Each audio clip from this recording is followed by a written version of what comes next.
ሰው መግደል ህጉ በጣም ክፉም ቢሆን ከመደፈር በላይ የለም።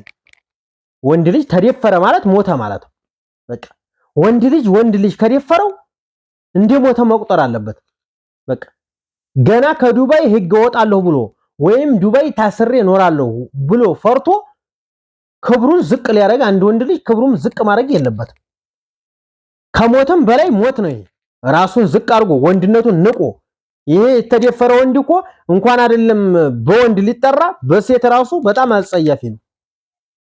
ምክንያቱም ሴት ልጅ ራሱ ሀታ ሴት ልጅ ባንጋሊ አይደፍራት ሚይዞ ባንጋሊ ሆኖ ባንጋሊም ሰው ሆኖ ይድፋት። አሰላሙ አለይኩም ወራህመቱላህ ወበረካቱ። ውድና የተከበራችሁ የቻናሌ ተከታታዮችና እንዲሁም ጓደኞቼ እንዴት ናችሁልኝ? ሰላም ናችሁ ወይ? ከኔ ጋር ሰላም ነኝ አልሐምዱሊላህ።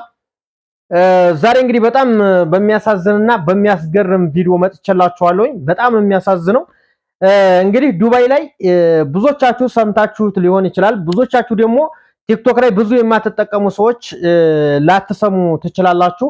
ነገር ግን ባትሰሙት ነው የሚሻለው። እኔም እንደሰማሁት በጣም ነው ያዘንኩት። በጣም ያስገርማል፣ በጣም ያሳዝናል። ወላሂ ነው የምላችሁ።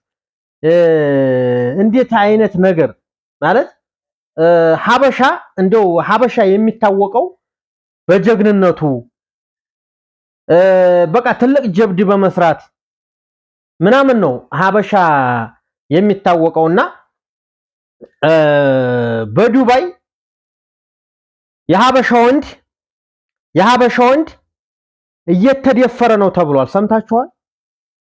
ተደፈሩ አሉ የሀበሻ ወንድ ማን ነው ደፋሪው ካላችሁኝ፣ ደፋሪው ከሰውም ሰው የደፈራቸው ባንጋሌ ነው አሉ። ባንጋሌ ናቸው አሉ ተሰባስበው የደፈሯቸው። እና በጣም ነው ያዘንኩት። ከምንም በላይ በጣም አዝኛለሁ። ምክንያቱም እንዴት ሀበሻን ባንጋሌት እንዴት ሊደፍረው ቻለ? እንዴት አይነት ነገር መጣብን? ወላሂ በጣም እኮ ነው የሚያሳዝነው። ማለት ምን አይነት ነገር ነው እየተፈጠረ ያለው? ምን አይነት ነገር ነው እየተካሄደ ያለው? ጭራሽ ሀበሻ ታገተ፣ አረቦቹ ገደሏት ምናምን ነበር ሲሰማ የነበረው። አሁን ላይ ደግሞ ባንጋሌ ሀበሻ ወንዶቹን ደፈረ ሲባል ምን ያክል እንደው ውርደቱን ታውቁታላችሁ። በጣም ያሳዝናል፣ በጣም ያስገርማል። እንደው ወሬ ተብሎ ራሱ ይሄ አይወራም ነበር። ነገር ግን ከተወራ አይቀር እንደው ሁላችንም የምናወራው ማለት ነው እንጂ ይሄ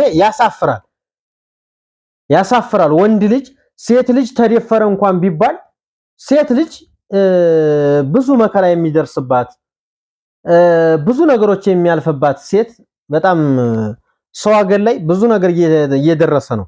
ብዙ መከራዎችን እያሳለፍን ነው ያለ ነው ማለት ነው። ነገር ግን ወንድ ልጅ በዚህ ልክ ሀበሻ ሆኖ ባንጋሌ ሲደፍረው ዝም ያለ ሀበሻ ነው አልልም እኔ። አሁን ላይ በቃ በሀገራችንም የሚደረገው ነገር በሰው ሀገርም እየተደረገ ያለው ነገር በጣም ስላስጠላ እንደው ሀገሬን ብቀይር ራሱ በፍቃደኝነት በጣም ነው ደስ የሚለኝ። እኔ አሁን ላይ በቃ ነገሮች በጣም ቆሸሹ። ወላሂ ሀገራችንም እንደፈለጋችሁ እንኳን ተቀሳቅሳችሁ እንደፈለጋችሁ ስቃችሁ የማትኖሩበት ሀገር ላይ ነው ያለነው። ይህንን መከራና ስቃይ ያሳልፋለሁ ብሎ በውጭ ሀገር ሄዶ ጭራሽ እንደ ሴት ልጅ ወንድ ልጅ መደፈር በጣም ነው የሚያሳዝነው። ምን ያክል ሰውየው ምን ያክል የሞተ ቢሆን ነው? ምን ያክል ቢፈራቸው ነው? ወይንስ ስንት ሆነው ቢደፍሩት ነው ወንድ ልጅ ይዞ የሚደፍረው በአሁን ሰዓት? እና በጣም ነው ልብ ያዘነው እውነት ለመናገር። አሁን ላይ ሀበሻ ነኝ ብሎ ለማውራት አይቻልም። በፊት ሳውዲ አረቢያ በምንኖርበት ሰዓት ሀበሻንን ማለት ኩራት ነበር። ሀበሻንን ለማለት ትልቅ ኩራት ነበረ። ይገርማችኋል። በጣም ትልቅ የሆነ ዝና እየተሰማን ነበረ የምናወራው ማለት ነው። ኃይለኛ ዝና በቃ ሀበሻ ሲባል ሁሉም ሰው የሚፈራው ነበረ።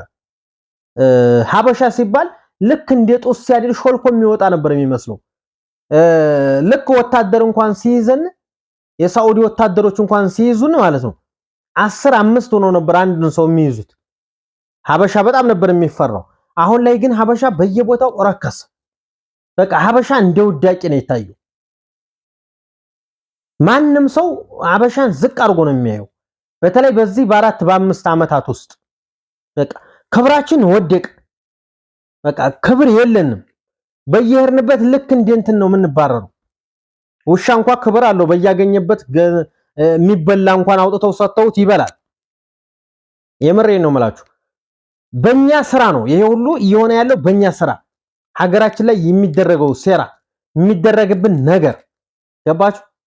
የመን ላይ እኛ በዛ ሰዓት ስንሄድ የመን ላይ ሱቁ ገብታችሁ ምንም ገንዘብ ሳታወጡ የምትፈልጉትን አይነት ምግብ አንስታችሁ እየበላችሁ የምትሄዱበት ጊዜ ነበረ፣ ሳውዲ የመን ላይ ማለት ነው።